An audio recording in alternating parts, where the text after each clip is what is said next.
So let's just take a look for the Daily Jacks at some social media trends, shall we? Should we talk social? I think we should. So you guys were guessing while we were playing that last song about the latest social trends and like who's in the top 5, right? And I have to say, I read a lot of the social trends for 2022, right? Just about everybody I know in the music industry has, at one time or another, made their list in the last, I would say, the last 4 months, right? Since the new year.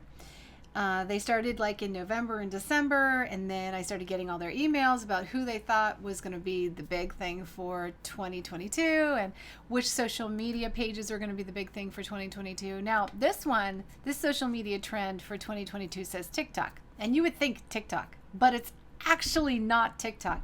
TikTok is in the top 5 of US best apps. Not Chinese best apps, but, which is really strange, but US best apps. And we can see why, as you know, by the story that I just told you about Fleetwood Mac and TikTok and their experience and how they made something really, really cool, right? But 4.6 billion people are on social media today. Now, I remember before COVID, it was getting there, right? But it wasn't nearly this large. And so what we've all been through, obviously, social media was like our saving grace. Thank God we had it, right? But the average time spent on social has gone up from like, the average time used to be like 10 minutes, 20 minutes. I mean, I remember seeing stats and I'd be like, oh, wow, that's not really that much. Like, how do people, because my job is on social, so I feel like I could never manage with just 20 minutes. Even personally, I couldn't even check the emails within 20 minutes. But that was the average. Now the average this year, after all we've been through, is 2 hours and 27 minutes is the average. So you can imagine how things have shifted, right? And how much bigger the social media world is, even though our timelines might seem very, very small. I know my Facebook timeline can seem really small if I don't go out there searching for things. And that's where groups kind of come involved, right? Into play. 93% of all internet users are also on social media now. And that wasn't the case before COVID. That number was significantly different. About 54% of those are male. And that was significantly different. There were a lot of females using social media, especially things like Pinterest, right? Pinning recipes, Facebook. They were like heavy social media for females, but now it's almost 50-50, 54%. So guys are starting to head on to social because you're not really doing that much, right? You used to go out, think about things you used to do with yourself in your days and nights, and now it's kind of different. The average user looks at 7.5 social media apps per month. Now, I'm trying to think if I actually look at 7.5 social media apps. So for me, it would be YouTube, Instagram, Facebook, TikTok, Twitter, LinkedIn. What am I missing? I mean, Spotify, if it's a social app. They're trying to make it a social app, right? I'm trying to think. Oh, I guess Messenger would be considered a social app because it's a different app actually than Facebook, right? So yeah, so okay, I could see that. So as far as the top 5, let's do the top 5. And I'll tell you why I think these are in the top 5. So coming in at number 5 is actually TikTok. You would think TikTok would be the first one. TikTok is actually number 5 on the US and number 6 in the Asian market. And TikTok is the one that is all about short form video and kind of the new, like the new trend for the younger generation. But now you notice that like it's not just the younger generation. The Facebook generation has gotten onto TikTok, as Fleetwood Mac. Now they have TikTok too. So that is actually at number 5. Yes, Spotify I would not consider a social app. Yeah, I know. I don't know that. You know what? I kind of do because it really does mimic a social app. The only thing you can't do is like you can watch each other's friend activity. You might not know you can do that. You can actually, but you need another app to share. You can share your friends' activity. You can look at what they're looking at. You can see who, you can follow them. You can see who is playing what at what time. Like 6 hours ago, somebody I follow played this. So in a way, it does act like a social app, and they are adding more features to it, you know? It's just that you really need another app to go along with it, like Twitter, in order to interact more and have a conversation. So far, as far as I can see on my dashboard, they might change that up. I mean, I've seen some news bulletins about changing that up. And you can connect your friendship activity with Facebook, which will connect to see what your friends are playing through Facebook. So it kind of works hand in hand. But again, you need a second app in order to interact more. So number 5 is TikTok. Number 4 is Instagram with 1.5 billion users. Now, I would think that Instagram would be higher on the list because Instagram has just come off of being the biggest trend ever. Reels are really hot right now. They're even feeding over to Facebook. The Reels from Instagram are feeding to Facebook. So coming in at number 4, I think is actually I think that's low, but that's just me. I feel like everybody has an Instagram today, right? But not everybody has a TikTok today. So I don't know. 1.5 billion people. At number 3, WhatsApp. Now, who has WhatsApp here? Do you use WhatsApp? Are you on WhatsApp a lot? Is WhatsApp like a big thing? I know I use it, but I don't use it as a social media page. I don't give people my WhatsApp.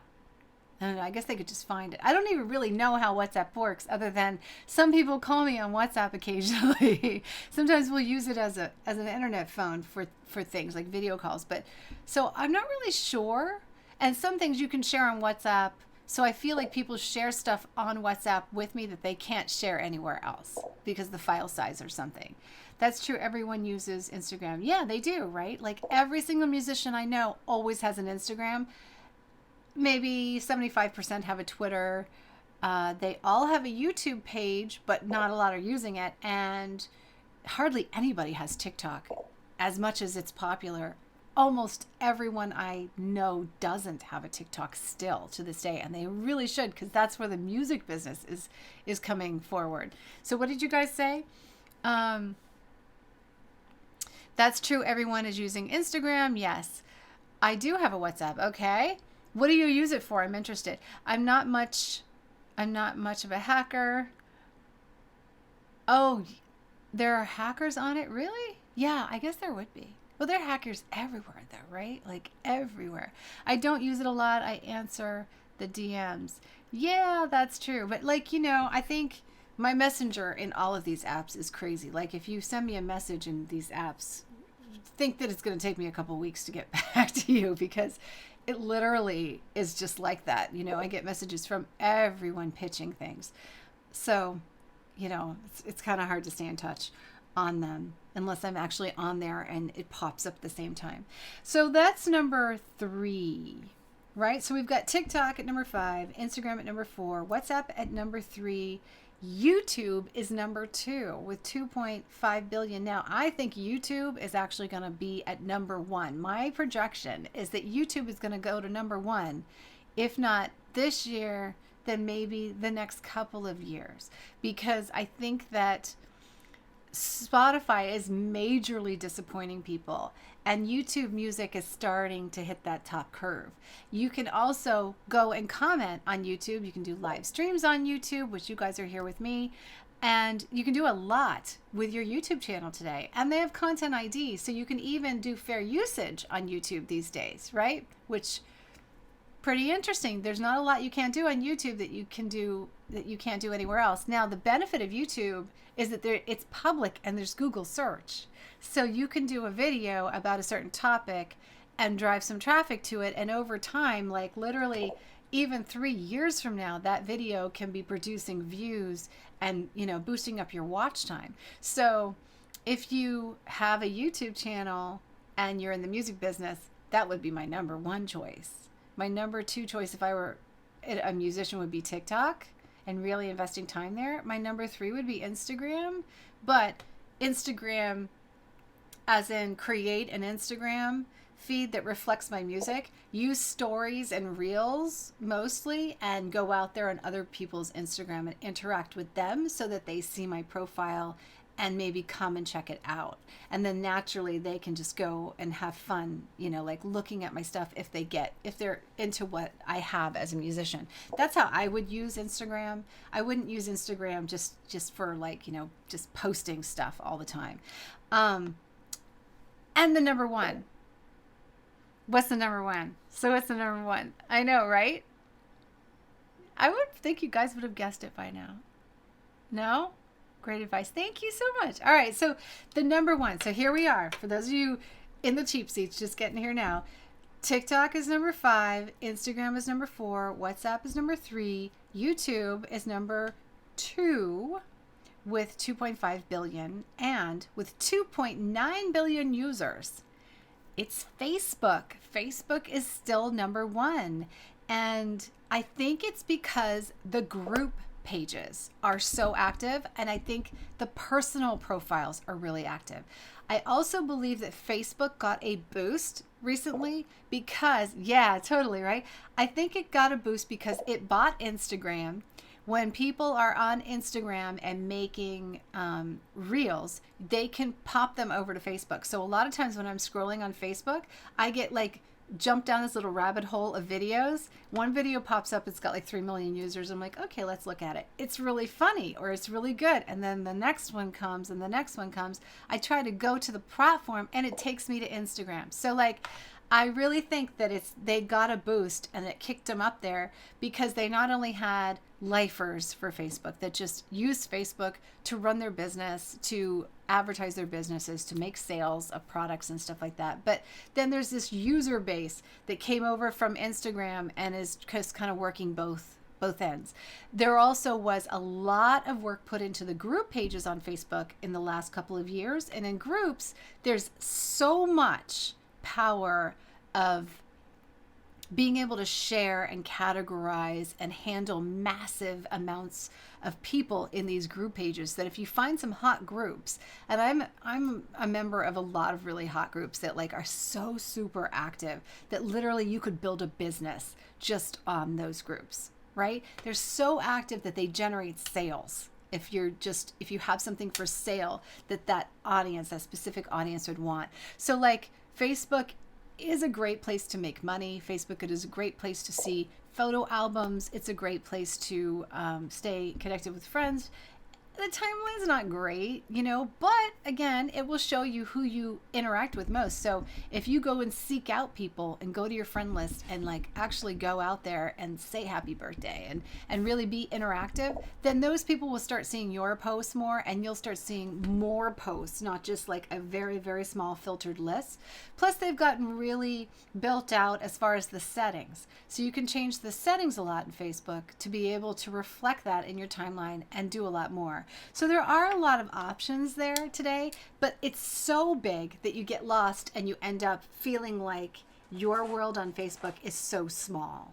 And that's, I think, the only problem, is that in order to get it and really interact really well on Facebook and do well on Facebook, you have to think about the big picture of Facebook and how to utilize it and access the areas that it offers, because it is so large. It's kind of like being in a large building with a bunch of small rooms. You know what I mean?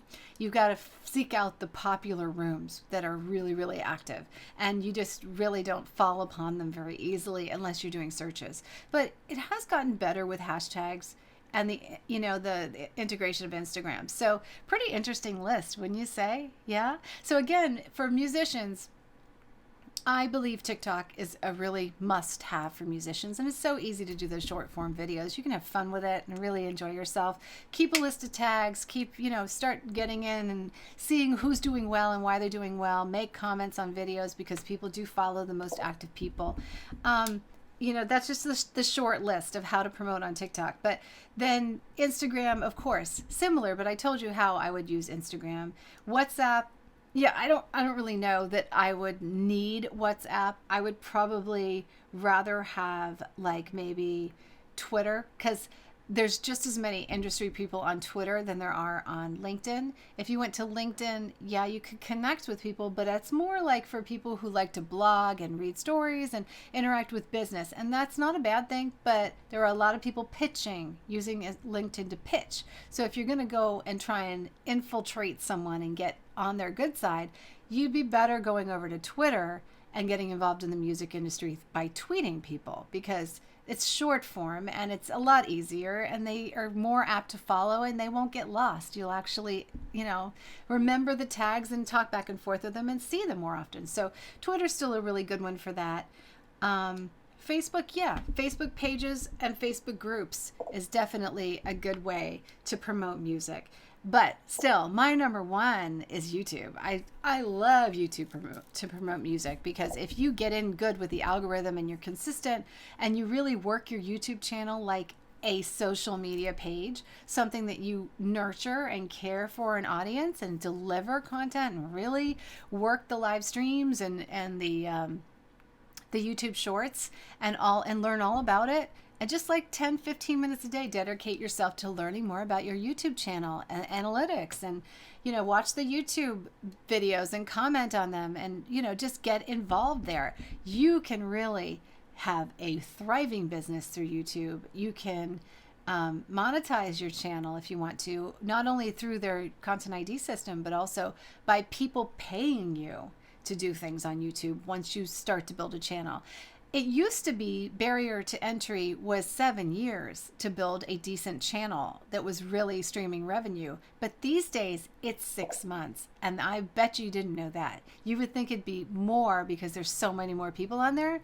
But no, the Google search is so good and the suggested search is so good that if you narrow in and you really focus your YouTube channel on content, and you're not like going all over the place with your content, you really learn how to strategize, or come and work with me and I'll teach you how to strategize, you can build a company and make sales and really have a great audience on YouTube in just 6 months. Pretty interesting. And it doesn't take a lot of people either. Okay, so that is my Jack's Daily segment. You guys are going to see that popping up on all the streaming sites very, very